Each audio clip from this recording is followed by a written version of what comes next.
Campcast, o podcast do portal campinas.com.br. Cultura, turismo, lazer e muito mais para você. Olá, seja bem-vindo, bem-vinda. Meu nome é Luciana Almeida, jornalista e criadora do portal de turismo e cultura de Campinas, o campinas.com.br. Começa aqui mais uma edição do Campcast, o podcast ligado ao portal, que nasceu exatamente para comemorar os 15 anos de atuação deste importante canal de comunicação. Pioneiro na cidade, que começou fazendo uma curadoria necessária, reunindo a principal agenda cultural de Campinas e região, e hoje atua também no desenvolvimento e na promoção do turismo local. Nessa trajetória, o Campcast chega trazendo entrevistas, bate-papos sobre temas variados, com pessoas e personalidades que fazem a cidade acontecer em seus mais diversos ângulos, discutindo passado, presente e futuro. A proposta é debruçar sobre assuntos que merecem um aprofundamento e passear sobre histórias, curiosidades de uma cidade que é múltipla, diversa e intensa, com complexidades e desafios de uma região metropolitana. O tema de hoje é patrimônio imaterial, também chamado de intangível. Ele é transmitido de geração em geração, gerando um sentimento de identidade, pertencimento e continuidade de uma tradição, contribuindo, então, para promover o respeito à diversidade cultural e à criatividade humana. Está descrito na Convenção da Unesco para a salvaguarda do patrimônio cultural e material e está na Constituição brasileira. E sobre esse assunto eu converso hoje com Gabriel Rapace, um antigo conhecido aí da área de cultura, ativista cultural também, né, Gabriel? E diretor de cultura da Secretaria de Cultura e Turismo da Prefeitura de Campinas. E estou aqui também com Silvia Leite. Silvia, que é a criadora da torta holandesa, que hoje faz parte do nosso cenário como um personagem aqui também. E daqui a pouco eu explico para vocês o porquê que a torta holandesa está aqui. Bem-vindos, Silvia. Obrigada. Um prazer te receber. Obrigada pelo convite. Bem-vindo, Gabriel. Um prazer te receber também. E eu começo esse ping-pong com você. Como o tema é patrimônio imaterial, e a gente quer dividir com a cidade o que é patrimônio imaterial, né? Muitas pessoas perguntam isso. Eu queria que você, pelo menos, começasse a explicação do conceito. O que é patrimônio imaterial? Muito bem. No Brasil, e acho que em todo o mundo, a gente sabe muito bem o que é um patrimônio cultural. Então, a Torre de Pisa, na Itália, a Torre Eiffel, no Brasil, Cristo Redentor, as igrejas de Minas Gerais. Todo mundo sabe muito bem o que é uma construção que representa a nossa cultura. Essa construção, esse patrimônio, ele pode ser tombado. Mas em um determinado momento, a gente percebeu que não só construções eram patrimônio cultural, tem práticas das pessoas e das comunidades que também são um patrimônio. E aí foi criado um instrumento de proteção que é o registro de uma determinada prática, de um saber, de uma festividade, como patrimônio imaterial. Então, aqui em Campinas, a gente tem diversos exemplos, porque desde 2013 a gente faz essa política pública de registro do patrimônio imaterial. Ô, Gabriel, e o patrimônio imaterial, então, ele tem algumas políticas públicas que prevêem esse registro. Tem no nível federal, nível estadual e municipal. E falando de Campinas, quais seriam os patrimônios imateriais de Campinas hoje, para a gente conhecer? É muito interessante, porque quando foi feito o registro, esse virou um instrumento para a gente reconhecer e fazer apoios, formas de que aquele bem imaterial continue existindo.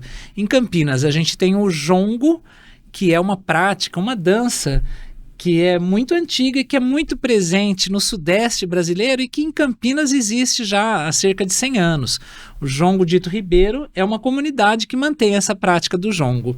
A capoeira em Campinas também é registrada, porque a gente tem registros de que há mais de 100 anos a gente tem em Campinas mestres de capoeira, que é uma prática continuada ao longo dos anos. A gente também registrou em Campinas a Folia de Reis, porque quando chega aquele período de dezembro, janeiro, a gente vê nos bairros, nas comunidades, as folias de reis que vão manter essa tradição de bairro em bairro. E são práticas bem antigas, de manifestações culturais ali tradicionais. Práticas antigas, muito típicas, né? Às vezes a gente vai viajar e vem em Minas Gerais, tem uma outra tradição de folia de reis, é um pouquinho diferente. Então é muito legal a gente reconhecer, por exemplo, a Folia de Reis que acontece em Campinas e dar apoio, garantir que ela continue existindo e também o reconhecimento das pessoas. A gente chegar para o senhorzinho que sempre fez Folia de Reis e falar, olha, nós reconhecemos você como quem mantém viva uma tradição dessa cidade. Então é muito importante, né? Além dessas que eu citei, também as brincadeiras infantis foram registradas, porque tem uma pesquisa da professora Márcia Regina, que ela pesquisou as brincadeiras infantis que se passam de geração para geração. E é muito interessante, porque raramente tem um adulto que vai ensinar uma criança, mas são crianças de 10 anos que ensinam as crianças de 6 e assim por diante. E essas brincadeiras continuam, tem brincadeiras que têm séculos, que continuam sendo brincadas, e é importante a gente registrar, conhecer e apoiar para que elas continuem existindo. Tem também a cerimônia da lavagem das escadarias, a orquestra da catedral. Da catedral, isso, que já há mais de 30 anos, acontecem todos os anos no sábado de Aleluia, aqui em Campinas, que é algo muito bonito, que é uma cultura de uma determinada comunidade, que acaba sendo um bem cultural da cidade como um todo. Além disso, a gente tem também a Orquestra Sinfônica, reconhecida como patrimônio imaterial aqui de Campinas. Com certeza.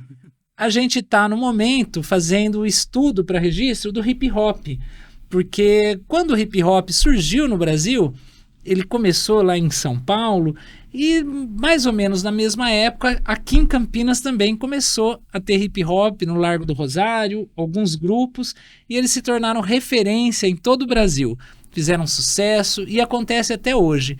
Então a gente acha muito importante fazer a pesquisa, registrar quem fez parte dessa história e dar apoio para a continuidade. São cinco itens, então. 5 patrimônios? 7 patrimônios. Será que eu esqueci de alguém? Claro. Eu esqueci de falar do samba de bumbo. O samba de bumbo, que também é conhecido como samba rural paulista, a gente tem registro de mais de 100 anos. O Mário de Andrade, quando fez uma expedição pelo interior de São Paulo, ele registrou o samba rural ou samba de bumbo em diversos lugares, aqui em Tietê, em Pirapora, em diversos lugares do estado de São Paulo. E a gente tem famílias aqui que mantêm essa tradição há muito tempo e que, na época dos encontros, vão para outras comunidades rurais do estado de São Paulo e mantém vivo. E se mantém até hoje? Mantém, O pessoal do Urucungos, que é uma associação cultural. Sim. Tem a comunidade de samba de bumbo Nestão, samba do Nestão, que chama. E não tem nada a ver com esse samba que a gente conhece da rádio. É algo muito mais ancestral, se toca com uns bumbos grandes e uma dança muito característica. E é muito legal, porque está presente aqui em Campinas. E se não for preservado, acaba se perdendo, né? É. Então, eu entendi que ele vai passando, né, de geração para geração, um vai contando para o outro, e aquilo vai ganhando uma tradição, né? Vai além da pessoa que criou. E a gente está aqui com a criadora da torta holandesa, que virou até um patrimônio brasileiro, né? Hoje, torta holandesa, você chega numa doceria, você tem torta de limão, torta de morango, que são assim os tradicionais, e a torta holandesa ali junto das principais tortas de uma doceria. E queria aproveitar a oportunidade de estar aqui frente a frente com você e que você nos contasse como que surge essa ideia, em que ano, em que contexto. Muitas pessoas não sabem, mas a torta holandesa é uma invenção campineira, Esse mês a gente está com uma lista de invenções campineiras lá no portal e uma delas é a torta holandesa. Então, eu queria que você contasse pra gente de onde veio essa inspiração e em que ano.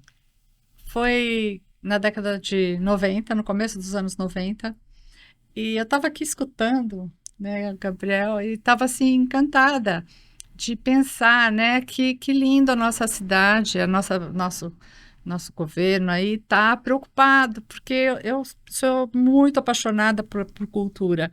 Eu acho que o país, um povo sem cultura, né, ele não tem. Então, e a cultura gastronômica é meu foco maior, né? Digamos assim, eu sempre fui muito interessada, né? Então, viajei muito e querendo conhecer. Eu acho que isso traduz hábitos, traduz tantas coisas, né? Toda a ancestralidade que você comentou. E, na verdade, a criação de um produto, ela nunca é pré-concebida, né? Ela é um acidente, ela é a maior parte das histórias que envolvem gastronomia sempre trazem um relato de que é uma coisa acidental, né? Que você não é previsto. E a torta holandesa não foi diferente, né? Desde a concepção do produto em si até o nome, nada foi previsto. E o que mais, assim, sempre me encantou é de ver o como, apesar de tanto tempo, ela continua, né? Ela nunca tinha sido registrada, nunca foi publicado, né? A receita original nunca tinha sido publicada. Ela não é ensinada, né? Nas escolas de gastronomia, de artes culinárias. E mesmo assim, as pessoas não deixam, né? Não se esquecem dela. Então, eu tive um momento em que eu tive uma indústria onde ela foi concebida, onde ela se desenvolveu na distribuição e foi ao longo dos anos 90, até que chegou o momento, durante 17 anos, ela foi essa explosão, né? Foi uma explosão de solução para os restaurantes, foi um novo conceito de sobremesa supergelada que não existia até então no Brasil. E no momento em que eu me desligo dessa indústria, por contrato eu tinha que ficar 7 anos sem pôr em concorrência, sem falar, né? E eu fui fazer outras coisas e me desliguei totalmente. Então, nesse período, onde eu não podia realmente, as pessoas que foram recriando, foram reinventando a roda, né? Porque não tem como, né? Não sabiam como fazer.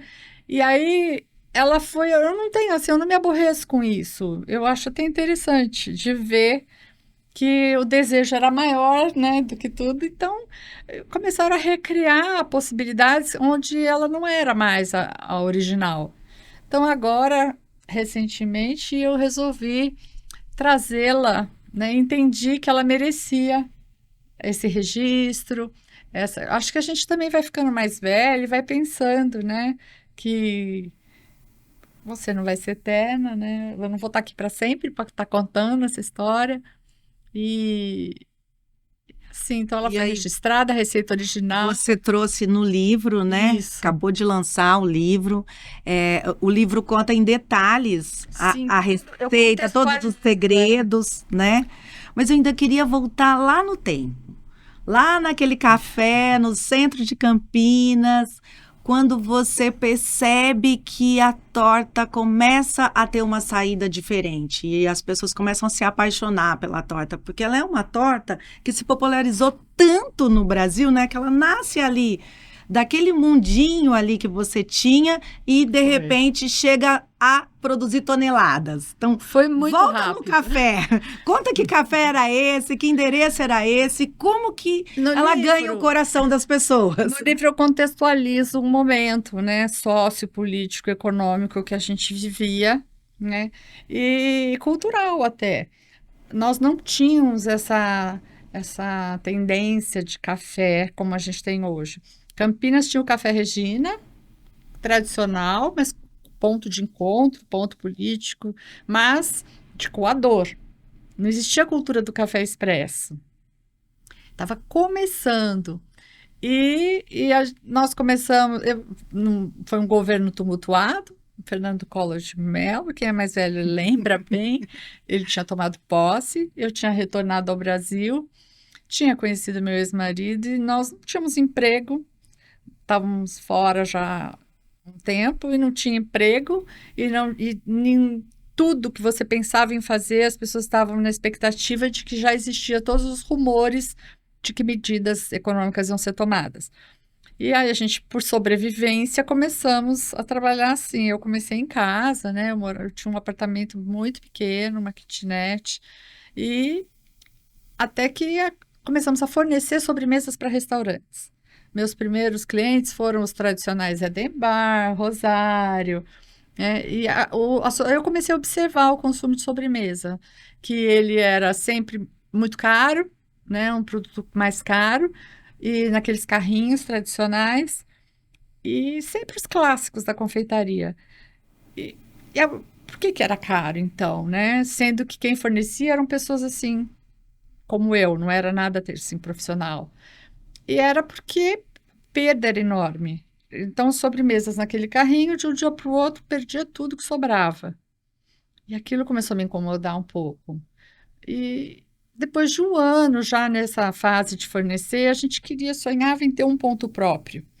Então surgiu essa oportunidade na Irmã Serafina, ali próximo ao centro, próximos a grandes bancos, o Instituto Químico, né? Era um lugar bem pujante ainda na época, mas era um café muito pequenininho que eu tinha que produzir tudo em casa e levar para lá. Então era tipo um bistrô, que era o conceito que você faz o que você quer, porque você que cozinha, você é a dona do negócio, e as pessoas vão não exatamente para comer aquilo, vão para comer o que a Silvia fez naquele dia, o que ela preparou para gente. Então, sempre tinha novidades. Então, experimentações. Isso já é um reflexo da minha inquietude. Uhum. Eu não gosto de uma coisa fixa, padronizada, mesmices, que você faz todo dia a mesma coisa, né? Estático. Então, de noite eu falava, eu fazia o que eu tinha vontade. Literalmente, como se eu estivesse recebendo pessoas na minha casa. Então, as pessoas chegavam, o que tem hoje? Né? Então, assim, era sobremesas de família, receitas de família, que desde pequena eu sempre tive esse prazer, né? E quando surgiu, um dia eu comi um pavê na casa de uma pessoa e gostei muito do pavê. Falei, nossa, aí começou, ela me deu receita, mas aí começou. Nossa, mas um pavê, um pirex na vitrine vai ficar muito feio. E se eu colocasse numa forma de torta? Porque os pavês eram servidos no pirex, né? Feio, né? É uma apresentação feia. Aí foi para a forma. Mas essa cobertura do pavê era uma ganache, não dava certo. Aí então eu fui recriando aquele pavê em cima daquela ideia e virou um outro produto. Né? Porque não era a mesma cobertura, o creme no pavê ele não tinha estrutura nenhuma, né? Ele não iria aguentar ficar numa vitrine mantendo aquela estrutura de torta, né? Então, no primeiro Tanto dia eu levei... que o pirex segura o pavê, né? A vasilha ali, ela segura o pavê.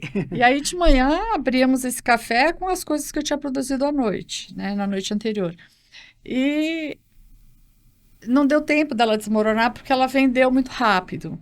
Aí no outro dia eu levei 2, mas aí a segunda, que já não tinha vendido inteira, aí eu fui mudando, no terceiro dia eu já... Enfim, todas as soluções que eu fui criando, até colocar os biscoitinhos para dar em volta, para serem... Encontrei o biscoito certo. Enfim, numa feira, você me falou, numa feira no Cambuí, né? Isso. Esse biscoito não existia ainda como a gente conhece hoje, em saquinho, né, Cida? Era fabricado pela Tostines, que foi comprada pela Nestlé, né? Mas era servido... Era granel, a granel só. Por graminhas, assim, né? Sim.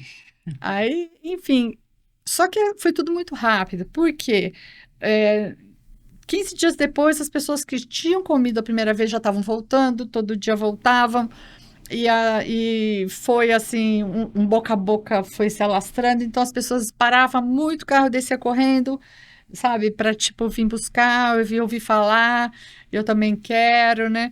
E aí conseguimos colocar um freezer. Então, assim, de 1, 2, virou 10, 15 por dia. Foi bem rápido. E até que chega na fábrica e começa a produzir quanto? Aí a gente mudou para o primeiro endereço, depois para o segundo, para o terceiro. A velocidade de crescimento foi assim absurda, né? A gente cresceu muito rápido. E depois de 17 anos, a gente já tinha. Eu fui estudar, né? Porque muda totalmente você ir para a escala, né? Eu não era da área, fui fazer tecnologia de alimentos. Campinas tem esse privilégio da gente ter o Itaú, né? Tem o Senai, então eu fui fazer e aprender. E aí eu fui descobrindo, né, todos os caminhos para trazer qualidade, né? Para trazer segurança alimentar, que era muito importante, porque a gente foi para realmente alastrando para o Brasil todo, né? E com o volume, a gente já atingiu 60 toneladas, então tinha congelamento rápido. Imaginou, Gabriel? 60 toneladas de torta. Por mês? Por mês. Não, isso era só de torta holandesa, fora o resto. Porque aí eu descobri, no meio do processo, eu descobri o creme holandês. Né? Eu entendi que o creme holandês era o coringa. Então, como a gente já tinha toda uma cadeia de produtos congelados, eu tinha que seguir essa. Os clientes, a gente já tinha logística, já tinha os clientes, então já tinha carteira. Eles queriam outras coisas, o que mais você faz? Né? Não dá para você manter uma indústria com um produto, porque as pessoas, é uma judiação, né? Então, e aí, você, então, de uma certa forma, me lembra muito o mundo das startups, né? Que você criou uma solução para um problema. Os restaurantes, os lugares tinham essa perda de sobremesa, mas um perdia valor muito nada. caro. Eu dava treinamento. Você criou uma sobremesa que ela consegue se manter na geladeira e ela consegue ter uma vida maior, né? E ela consegue viajar. Ela consegue viajar. Você começa a entregar esse produto para o Brasil inteiro. Por isso que ela ganha o Brasil, né? Por ela ser congelada também. E aí foram várias coisas, sempre levando solução. Né? O objetivo era levar a solução para o cliente. Então, essa questão os profissionais, às vezes, erravam as fatias. Então, a gente criou uma forma descartável e que ela era vincadinha na lateral, exatamente, que dava pela lateral a marca da onde era para botar a faca. Então, dessa forma, não tinha como errar o corte da fatia. A projeção financeira, né? Finalmente tínhamos uma sobremesa que dava para ir para o sistema, de qual era o rendimento, qual era a lucratividade. Então, eu comecei a introduzir isso, profissionalizar essa parte de sobremesas dentro dos restaurantes. E não só restaurantes, toda a cadeia de food service. Tudo que você considera alimentação fora do lar. Churrascaria, eu lembro muito dessa torta de churrascaria. Catering, mas todos os serviços, né, que envolvem hotelaria, foi para navio, foi para avião, foi para tudo. Silvia, e aconteceu já de você encontrar alguma experiência? Porque eu sei que no Brasil, com essa cadeia de distribuição, ela foi ganhando o Brasil, né? E ela virou realmente uma sobremesa muito querida do brasileiro. Você chegou a encontrar a sua torta em algum lugar fora do Brasil? Não, fora do Brasil não. O que já levaram, né? Uma ocasião, bem no início ainda, ela foi para a Bélgica. O cara era um piloto que fazia escala aqui em Viracopos, essas empresas de aviação, e ele caiu de paraquedas no meu café e ficou fascinado. Depois, uma outra vez que ele veio, ele falou: eu quero encomendar que eu vou levar para o meu aniversário, acho que de 40, 50 anos, sei lá, dele, que ia ser lá na Bélgica. E aí foi o maior sucesso lá. Levou a torta. Só que eu não dei a receita para ele. Então... Gabriel, você estava me contando no início da nossa conversa que seu enteado, é isso? Que foi viajar e queria na Holanda comer a torta holandesa, né? Como foi essa história? Ele descobriu que na Holanda não tinha torta holandesa. Ele ficou frustrado. Na verdade, era da terra dele que tinha a torta holandesa, aqui em Campinas, né? Agora, sabe o que me chama a atenção? Que a gente conhece no Brasil vários produtos que tiveram muito sucesso exemplo, e que estão no mercado até hoje, depois de muito tempo. Mas diferente dessa torta, nem todos são, assim, largamente copiados. As pessoas fazem em casa, ele caiu no gosto. E isso eu acho que é uma questão, assim, que é a cara do brasileiro, né? Do paladar brasileiro, né? Da doçaria nossa, né? Você vê, eu acompanho na internet, assim, eu acho que o fenômeno, né, das redes sociais, e as pessoas me mandam, né? E me mandam, e eu printam para eu ver, né? Então é muito engraçado, porque eles fazem tudo, né? E entram com todos os ingredientes que não precisam, gelatina, emulsificante, entra com gordura. E chamam de torta holandesa, né? Porque porque tá tentando fazer a torta holandesa. E outra coisa que eu acho muito interessante é que tem tudo de torta holandesa, né? Tem panetone de torta holandesa. É panetone, é chocolate, virou um... Como que chama? Um sabor brasileiro. Acho que é um sabor brasileiro. Uma marca genérica, né? Que eles põem em qualquer produto. Então, tipo, eu já recebi muitas coisas engraçadas, assim, sabe? Tipo, só falta sabonete com sabor de torta holandesa, sabe? Assim, deu uma ideia. Coisas assim, né? Gabriel, aproveitando o gancho do tema de hoje, né?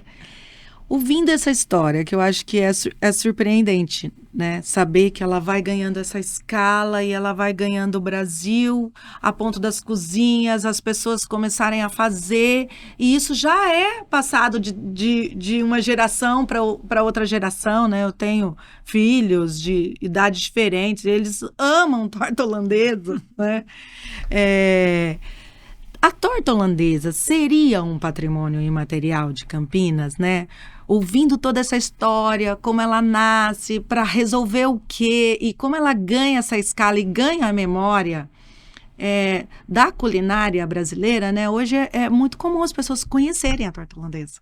E não é mais a Silvia que faz, né? Então, as pessoas reproduzindo. Seria possível a torta holandesa ser um patrimônio imaterial dentro dessa nossa conversa aí? Eu entendo que sim. Eu acho que a gente precisa ter a provocação. Alguém que faça lá um ofício pedindo para estudar e registrar a torta holandesa como patrimônio cultural de Campinas. Porque essa história que a gente está ouvindo, que é muito bonita, né? Essa história de vida sua, mas que tem um filho, né? A torta holandesa, um filho cultural, né? Que ganhou o Brasil, deixou de ser da Silvia e é do mundo, é do Brasil. A gente não tem dúvida que esse é um patrimônio cultural de Campinas, que ele é compartilhado, ele não é só seu, é de toda a cidade, que ele é reconhecido amplamente. Então eu acho que a tua pergunta é perfeita, Luciana, que ele é claramente um patrimônio cultural, que eu acho que está aguardando quem vai fazer um ofício, quem vai pedir para que seja reconhecido, porque tem toda a cara para que a gente reconheça publicamente como um patrimônio cultural da cidade. E eu imagino que até mesmo isso, né, que a Silvia conta, que as pessoas vão tentando recriar a torta, e aí a Silvia tenta resolver aqui no livro, né, Silvia, a questão da receita original. E qual foi sua intenção, né, de colocar essa receita com tantos detalhes no livro? Quando eu fui convidada a escrever, eu comecei a refletir, né? E nessa reflexão eu pensei, puxa, se eu conquistei tanto, né? Eu realmente, tudo que eu sou financeiramente, todas as minhas conquistas, tudo que eu pude desenvolver, né? Por consequência, eu devo à torta holandesa, né? Eu devo a esse momento que eu entendo que tem gente que chama de inspiração, eu chamo de bênção. Porque eu acho que as pessoas fazem milhões de tentativas. Criar um produto absolutamente novo é muito difícil, né? Você pode ver, as grandes indústrias alimentícias estão sempre, né, na luta, recriações sobre o mesmo tema, a gente brinca, né? E ficam sempre em torno daqueles produtos chaves, né? Enfim, que um dia alguém teve a iluminação. Então, eu pensei, poxa, por que não proporcionar essa oportunidade para que mais e mais pessoas também consigam. Existe uma demanda reprimida na cidade enorme. Tem muita gente que te pede torta holandesa. Não, se fica todo mundo, mas aonde eu compro uma boa? Mas assim eu pago, faz para mim, né? Não é a minha atividade hoje, eu não posso me comprometer, né? Não é meu dia a dia mais. E eu falei, poxa, eu tenho certeza que qualquer pessoa que fabricar vai gerar renda, vai ter mercado, né? Vai ter oportunidade de como eu tive na fase que foi dificílima, a época que eu me lembro, foi um momento terrível da minha vida, né? No livro eu faço questão de contar, porque isso, né? A gente tem que honrar mesmo. Eu honro sem problemas, né? As minhas vulnerabilidades. E aí eu quero. E outra também, dá para ela o lugar que ela merece, né? No contexto histórico mesmo, assim. Para que possa passar o tempo que for, essas pessoas saibam, né? Exatamente. Então, no livro você conta todos os Eu parei segredos. para refletir tudo que eu já ouvi que pode dar errado, tudo que pode acontecer, para que não aconteça com você, entendeu? Então, tudo que você deve fazer, tudo que você não deve fazer. Para Sabe? manter a receita original. Exatamente. Você, em algum momento, já ouviu alguém falar assim: eu não gosto de torta holandesa, Sim, acho que ela é muito muito, amanteigada, rançosa. Porque a probabilidade de uma pessoa jovem, né, uma pessoa que tenha menos de 20 anos, por exemplo, que a probabilidade dela ter comido uma ruim é muito grande. Então, se a primeira experiência dela foi ruim, né, com certeza ela pode dizer que não Então, gostou. O livro também preserva essa receita que passa longe de uma receita que é amanteigada, como muita gente acha que a torta holandesa é amanteigada, né? É porque elas são poucos ingredientes, mas são ingredientes muito sensíveis. Porque ela não passa por cocção, né? Então, ela é muito básica, muito simples, mas muito sensível. Então, qualquer falta de qualidade em um dos ingredientes vai refletir no produto. Então, uma manteiga que não for de qualidade, um ovo que não tiver fresco, absolutamente fresco, né? Um creme de leite que não tiver o percentual de gordura correto. E você também fala que não dá para fazer.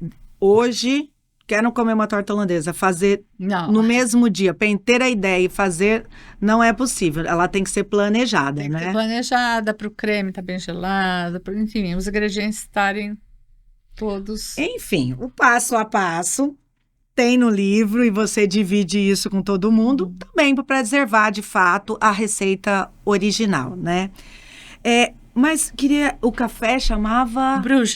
Bruges, o café onde começa a história, lá na Irmã Serafina, que é onde fica também a prefeitura, né? É na mesma, ali na mesma nome, né, rua. Anchieta. A Irmã Serafina vai até a praça, Carlos Gomes, né? É. Aí já começa a Anchieta. É gostoso ouvir essa história, né? Mas queria aproveitar que você está aqui e comentar, a passar aí por outras questões de patrimônio imaterial. Recentemente, acho que o derby do Guarani e a Ponte Preta foi reconhecido como patrimônio imaterial de Campinas. Como que um jogo de futebol consegue virar um patrimônio imaterial? Queria que você contasse um pouco disso pra gente, que eu acho curioso. Essa é uma história interessante, né? Porque é mais que um jogo. A gente vê que entre os campineiros, as pessoas claramente são do Grilo e pontepretanos, né? A gente dividida, né? Dividida. E isso é muito interessante, porque é algo saudável que diferencia a gente, mas que promove a brincadeira da tiração de sarro, e que a história do jogo fez parte da cultura, da formação da cultura campineira, né? E daqui saíram grandes nomes e marcou gerações. As pessoas, a primeira vez que foi a um estádio, a primeira vez que levou o filho a um estádio, isso marca a vida da pessoa, né? Então, a gente tem o time mais antigo do Brasil, que é a Ponte Preta, Então é uma história que está muito entrelaçada com a história de Campinas. Então essa divisão da sociedade campineira entre preto e branco e o verde é sem dúvida algo principal. A cultura que envolve isso, né? Exatamente. A cultura que envolve esse jogo de futebol, essa divisão entre dois E a gente times. fala, Né? você é bugrino, né? Pelo jeito, você... Tá realmente no dia a dia do campineiro, muito interessante. E outro, assim, que eu acho que também merecia ser patrimônio material, mas ele acabou tendo um outro tipo de política pública, é o Boquinha de Anjo. Hoje o Boquinha de Anjo, como que ele foi reconhecido culturalmente? Porque ele também faz parte da cultura de bar da cidade, né? Na cultura botequeira, onde você vai, tem um lanche Boquinha de Anjo. Explica um pouco pra gente. Exatamente. A gente teve recentemente uma iniciativa da Câmara Municipal reconhecendo o Boquinha de Anjo e é sem dúvida algo que merece o reconhecimento. Sim. Porque você sai de Campinas, você anda 30 quilômetros, já não é tão presente esse corte do sanduíche, o Boquinha de Anjo, que nasceu numa lanchonete específica da cidade, que depois ganhou o gosto do campineiro. É algo tão prático, né? Pegar com 2 dedos ali e que está totalmente espalhado. Aqui, quando a gente tem os concursos de comida de boteco... Nossa, muito presente. O Boquinha de Anjo está em todos os estabelecimentos, né? É algo que pegou e que fora de Campinas eu já vi no Pinguim, em Ribeirão, porque parece que teve um momento que o Pinguim e o Gilvanete tiveram uma sociedade. E fora do Pinguim, eu não me lembro de ter visto, e eu costumo andar no Brasil, né? Costumo pesquisar, comer, experimentar, mas não tem em lugar nenhum. Então eu acho que o Boquinha de Anjo sim merece esse reconhecimento. Hoje ele é símbolo gastronômico, né? Símbolo gastronômico, mas eu acho que também fica esse recado, que no momento em que tiver um ofício solicitando reconhecimento oficial, com certeza o Boquinha de Anjo merece esse reconhecimento público, porque é patrimônio. Acho que essa lista precisa aumentar, então, hein, Gabriel? Eu acho até importante, assim, você está falando, eu estou aqui pensando, que a gente que gosta de gastronomia, que lê, que estuda, né? Quantas coisas que lá fora existem pessoas que brigam pelo reconhecimento. Não, tipo, o mesmo produto discutem, né? Países que se degladiam entre si. França e Inglaterra tem várias coisas, assim, discutem a verdadeira origem do produto, né?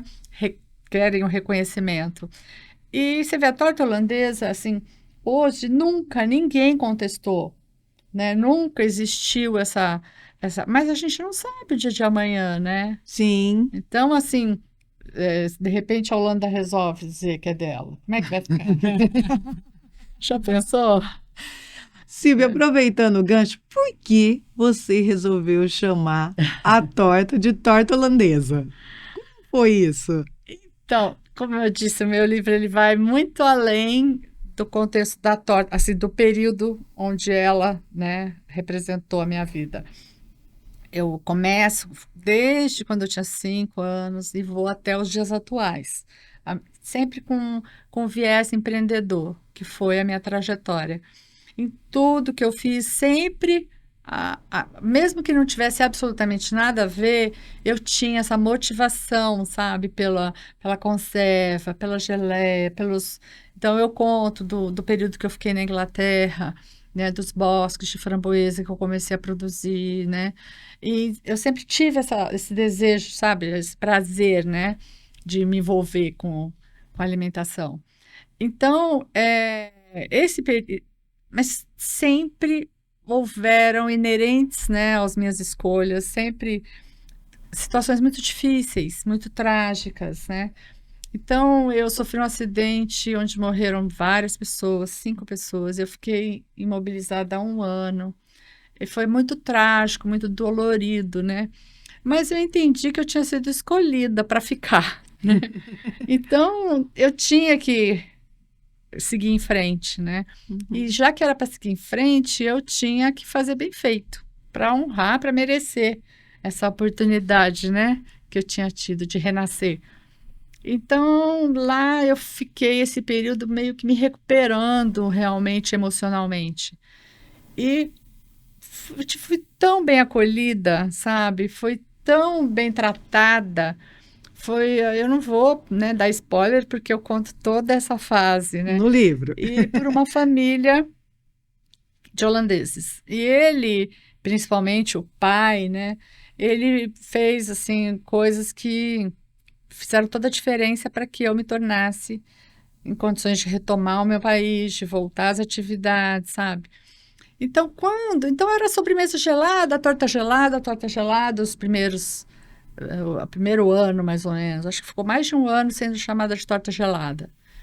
E quando a gente realmente se viu numa estrutura de indústria, mesmo que uma pequena indústria, mas já era uma indústria que já estava saindo, né, interestadual, com as questões burocráticas. Na época a gente tinha um registro que era no Ministério da Saúde, né, um MS, que ia um código e tal. E a gente contratou uma pessoa para fazer esse registro. Já tinham outros produtos, até já tinham outras tortas que faziam o portfólio. E aí mandamos tudo para fazer esse registro. E o cara lá, o responsável, o profissional responsável em São Paulo por esse registro, me ligou um dia, falando, tem que pôr um nome, não pode ser torta gelada. Torta gelada não aceita a legislação, alguma coisa assim. E eu estava num momento bem agitado, turbulento, sabe assim, que você não está com tempo. Não, tem que ser hoje, porque senão vai expirar o prazo, aí vai ter que recolher outra taxa, sabe essas... As coisas burocráticas. Sabemos. Era pior, né? Era bem pior até na época. E aí eu acho que o meu inconsciente, sabe? Falei, torta holandesa. Foi uma homenagem. Foi assim, acho que não foi uma coisa que, vou fazer uma homenagem para ele, né? Não, foi totalmente irracional, mas assim, acho que inconsciente era um desejo de reconhecer, de certa forma, tudo que eu havia recebido, né? Que interessante. Nossa, é muito... Foi. Porque as pessoas ficam, né? Então por que torta holandesa, né? Olha, eu acho que o papo tá bom, né? Mas a gente tem uma torta aqui. A gente veio bater um papo, mas a gente vai experimentar essa torta também, né? Não podemos deixar ele sair sem esse saborzinho, né? Até porque a gente está falando que é uma receita diferente, que ela não tem aquela questão do apotegado. Você tem alguma memória com torta holandesa? Tenho. Eu me lembro de ser criança e ir com meu pai em restaurante ou pizzaria, eu não me lembro exatamente. E um dia apareceu que tinha torta holandesa. É lógico que virou... Eu não conhecia. Não, de repente um dia, anos 80, acredito. 90. 90? 90. Foi 90? É. E que daí um dia passou a ter torta holandesa e aí lógico que virou a queridinha minha, do meu irmão, das minhas irmãs. E aí, a partir daí era sempre, né, torta holandesa. Tá no seu imaginário também. A família chega a fazer torta holandesa? Olha, tem um irmão que é doceiro, ele faz torta holandesa assim. Agora eu quero saber se ele faz do jeito certo. Então agora você vai saber, conhecer a verdadeira torta. Vamos servir um pedaço aí para o nosso convidado para entender a original. Olha. Silêncio de respeito. Muito.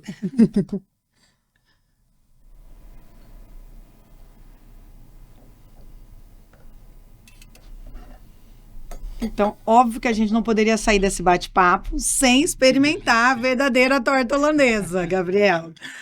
Quero aí que você experimente e dê o seu veredito, né? Até porque você tem uma memória de infância de torta. Então, por favor. Que sorte minha.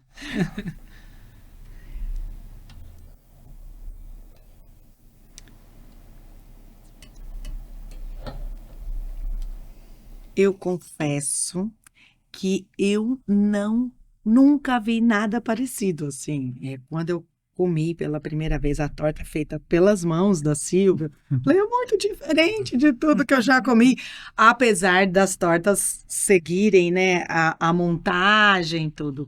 Mas queria te ouvir. Que delícia. Textura. Ela é macia, né? leve, muito gostosa. Muito... Aquele amanteigado que às vezes a gente sente forte em outras tortas, você Não tem, né? não tem, né? Verdade. E ela Chocolate equilibradinho. é leve, né? Também não tem aquela coisa muito doce do leite condensado que a gente às vezes vê em alguns lugares. Não tem leite condensado na Não receita, tem. né, Silvia? Não tem leite condensado. Então, gente, vou fazer assim esse charminho aqui. Realmente a receita original, ela é impecável, tá no livro, né? Siga a Silvia aí pelas redes, né?